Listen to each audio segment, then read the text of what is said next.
just got out the welfare office. I don't want to work. I just like to stay home all freaking day, living off the government. The government has to support me. So I'm sure 99% of people watching this video currently right now would love to stay home as well and have all their expenses paid for by the government. But obviously it does not always work out like that. Anyway guys, today I have some of the craziest benefit clips that I found online, and you won't want to miss the insane last clip. And I have to go to work. My life is falling apart and I have to get up and fucking go to work. The world is falling apart, but I have to go to work. Right? I'm a black woman in America, scared for my life, but I have to get up and go to work. What the fuck? What the fuck? What? But I gotta go to work. Everything's falling apart. But hey guys, we have to go to work today and pretend like none of this shit is happening. But hey, make the best of it, right? We're gonna make it a good day, right? Have a good day. So believe it or not, most people who aren't students or, retired in America, they work, right? They work to get money so they can buy what they want, and you're just joining the rest of the people. Buckle up, guys. Today we're going to look at a situation that perfectly captures one of the biggest debates surrounding government assistance. What starts with emotional reactions about having to go to work quickly turns into a much larger conversation about responsibility, entitlement, and public support programs. As new work requirements begin affecting benefit recipients, frustration starts boiling over, and one woman's response reveals just how dependent some people have become on the system. The real question isn't whether people need help, but where society should draw the line between assistance and personal responsibility. Obviously, I shouldn't have to say it, right? But if you're an able-bodied adult with no dependents, then why are you not working? And why would you take money from the government that could be used for people who really do need it and can't work? What the fuck is you talking about? My food stamp will be cut November 1st. I need my fucking food stamps. I've been having my fucking food stamps my whole fucking life. Since I was 18 years old. Over 10 years. That's how I feed me and my kids. My 4 childs. I don't have shit. I'm used to the system. I don't have shit. I'm immune to the system. I need my fucking food stamps. Without my food stamps, I don't know how I'm gonna live. How I'm gonna provide. Is the food shelters closed too? Fuck, I don't know what to do. So you telling me, starting next month, I'm not getting my food stamps. By $568.23. So unfortunately, the person that woman is talking to probably can't really do anything for her. And yeah, now she probably will have to go out and work some more because she won't have that $600 in her account. My whole house is on Medicaid. My husband, me, our baby daughter. Okay, we're all on Medicaid. Without Medicaid, I wouldn't be able to have the birth control in my arm that I have. Without Medicaid, I wouldn't be able to have the antidepressants that I have at no cost to me. Without Medicaid, I wouldn't be able to go to therapy to continue to be the mom I am to the 3 kids and 2 separate houses that I have to do. Without Medicaid, my daughter wouldn't be able to go and get her vaccines and go and get all of the things that she needs as an 18-month-old baby. Without Medicaid, my husband wouldn't be able to go and get the medications that he needs and the treatment that he needs for his disability. Without Medicaid, not a single person in my house would have health care. We are low income. Our only income is my husband's SSI. We're on food stamps. We use food pantries. Okay? Without Medicaid, we would never be healthy. And for us, it's not even like body, it's all mental. For my husband, for me, and then we have a baby who needs Medicaid for vaccines, who needs Medicaid for, I already have 2 children who are diagnosed with autism. So what if she ends up getting diagnosed with autism? We need Medicaid.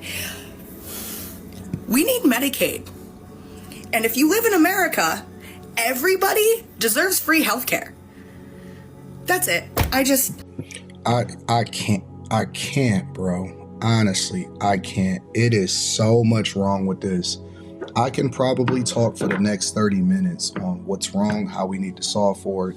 But the first question that I have is, I don't believe that people that are in this situation that's not actually contributing to society, I don't believe that they deserve to have a vote that counts as much as my vote, as a person that pours into society, as a person that, in my opinion, is overtaxed, is burdened with being overtaxed.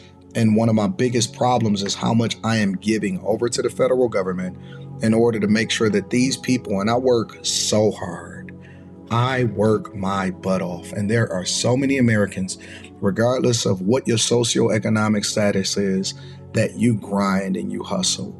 And you have a person that is feeling entitled and believes that her children or her child that she chose to have deserves to be taken care of by us, the taxpayers, and the federal government, and that's our shoulder to bear. Won't cut the calories, won't get themselves together, won't go to work, and what makes them think that they should have had children when only income that they have was his Social Security in the first place? So this man at the end there is completely right, and he's the one that's paying for this Medicaid and Medicare. He is by definition a hard-working taxpayer who funds all of this, and it wouldn't be possible without people like this.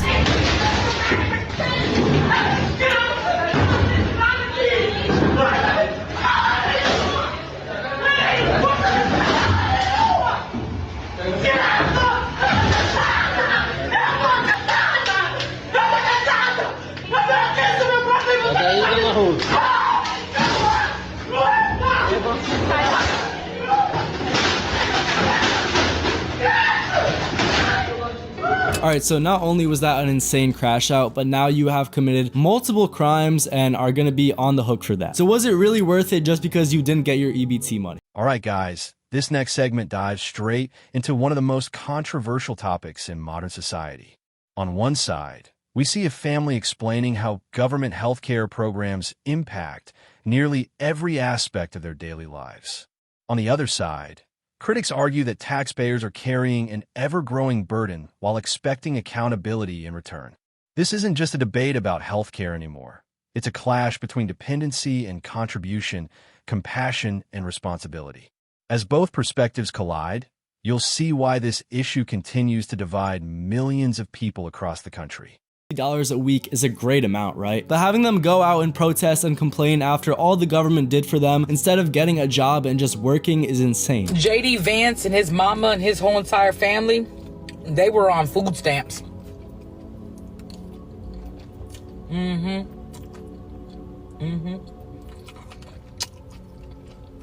JD Vance and his whole entire family were on food stamps, and that man has gone on to become the vice president of the United States. Because working class families like myself and like you, we pay taxes so JD Vance and his mama and his family, they could eat. They grew up in the service. I'm sorry, they grew up in the system. Sure did. So the audacity of the very people who got those benefits and lived off of them and strived off of them end up taking them away from people. That's some shit. So yeah, JD's mama, you raised a terrible ass son, bitch. So obviously we can all see how it can be a double standard, but at the end of the day, some people really do need SNAP and EBT and can't work because of that or are just in financial hardship. So it does suck when a small subset of people do ruin it and EBT's reputation just because they want to scam the system and not work. They trying to kill us. They trying to starve us to death. I just got some bad news, y'all. The U.S. just voted against food as a human right in 2025. Not 1825, not 1925, in 2025, okay? They out here preaching freedom and democracy while telling the world that basic survival is optional. What the fuck is really going on? Nah, that's not right. And you can't call yourself the land of the free if you out here denying people food. Where they do that at? Like, y'all have money for bombs and billionaires and fucking bailouts, but not for basic dignity? I'm not understanding. This system is starving. So I'm pretty sure the government did not say that food is optional, but more so that they want people who can work to go to work and pay for their own food. So the welfare fraud department of my county just left my house. Are you guys happy? Are you guys happy? I get a knock at my door, I open the door, and of course there's 3 people in, you know, nice work clothes, whatever. I thought it was CPS. Okay, big surprise there. No. It's the welfare fraud department. I didn't even know there was a welfare fraud department. Okay, so with everything that I have going on with my food stamps and everything, they are going to be tracking every single paper trail that I have had attached to my name for the last 10 years. They are going to be digging up everything. I am possibly facing criminal charges for this. This is not just something where they take your food stamps, you know, for a couple weeks or no. This is actually criminal. So I hope you guys are happy. Alright, just the fact that this woman thought that it was CPS probably tells you all that you need to know about her. But hey, if she was actually out here committing welfare fraud and bragging about it online, then what do you really expect? I'm so furious right now. So for the state of Texas, in order to qualify for food stamps, it says you have to gross less than $3,644 a month. I gross less than that, but I gross barely less than that. We average about a $3,550 to a $3,600 gross, okay? Yes, close, I know, but it's still below. However, food stamps doesn't look at just your months. No. They take an average of your 2 months, pay stubs that you send them, take that average and times it by 2.17, and that number is what they go by. So when they do that to us, it says we gross on an average month $3,900.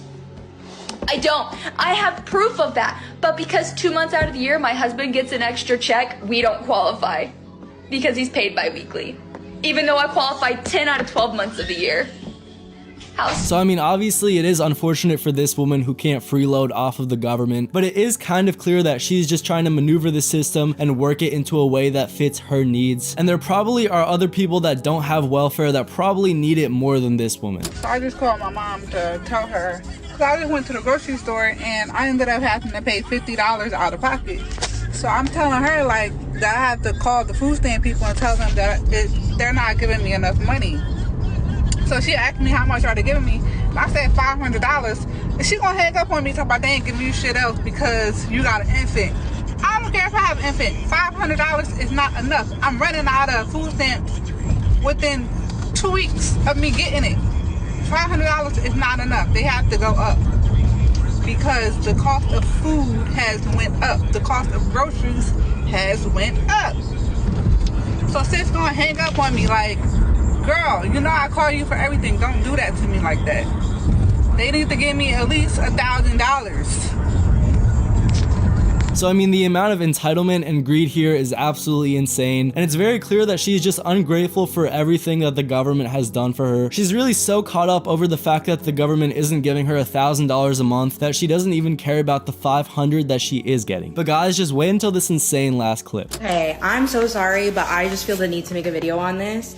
I just got this in the mail. I applied for food stamps because I literally can't live. I can't. My rent is so high. I work 35 hours a week and I'm part-time. I mean, I go to school, yeah. So I go to school and I work and I'm about to apply for this other job so that I'm working every day just so I can afford to live. I applied for food stamps. I get the fucking card and this is what it says. Approved. The first month you will receive $0 in NJ SNAP benefits, which covers the period 7/31/25 to 7/31/25.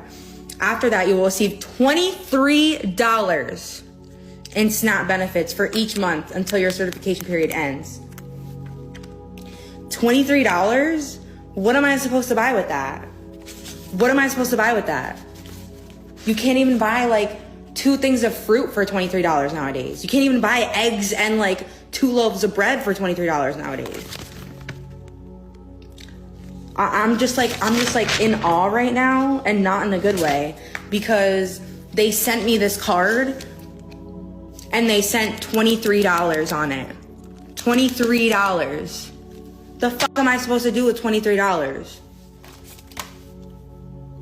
It's like, oh yeah, like here's your food stamps. Go buy stuff.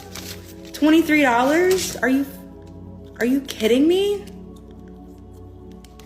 That just really pissed me off, because I got really happy because I haven't heard back from the office. I didn't know if I was approved or not. I open it, I get the card, I'm like calling them, I'm like really excited, hoping I have like at least $150 for a month worth of. Buckle up, guys, because this final segment takes the controversy to another level.